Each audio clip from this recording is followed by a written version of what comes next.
Good evening, everyone. I'm Mike Roy. And I'm Andrea Lindenberg. We're streaming this newscast right now on Alabamas13.com.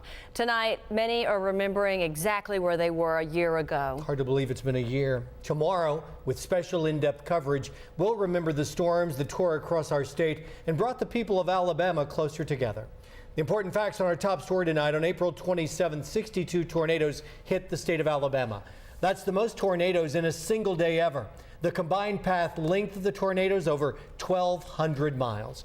And on that day, 253 people lost their lives. One of the hardest hit areas, Hackleburg, where the city's largest employer and much of the city was destroyed by an ENF5 tornado. Governor Robert Bentley was in Hackleburg today to check out the efforts to rebuild the Wrangler plant. Plant officials say they are building a better plant. They employ 150 people in Hackleburg, and company officials say they plan on hiring more once the new plant is up and running. The new plant is expected to open in 2013.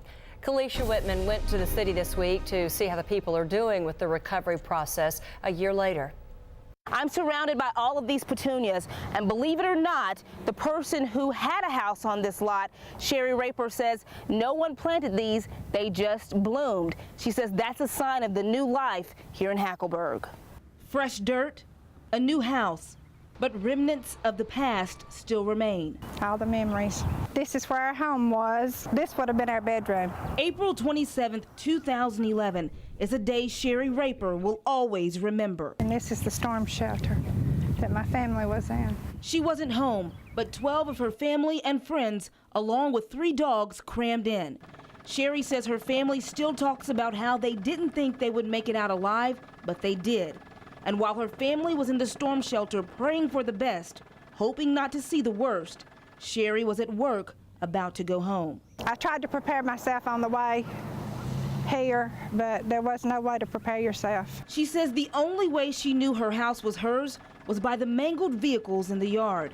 And 1 year later, she says she sees a daily sign that life is still here. All these flowers have came up out of nowhere and to bring some beauty back to what was all devastation. Varying shades of purple, blowing in the wind, a symbol to her of a fresh start and a city that will continue to recover. It's coming back, and it's looking so much better with like these flowers. You know, everything's beginning to have life again. And every day, she acknowledges it. We never forget a minute what's happened and how thankful we are for our lives. Lives that she hopes will continue to bloom and recover in the midst of the remnants, just like these flowers.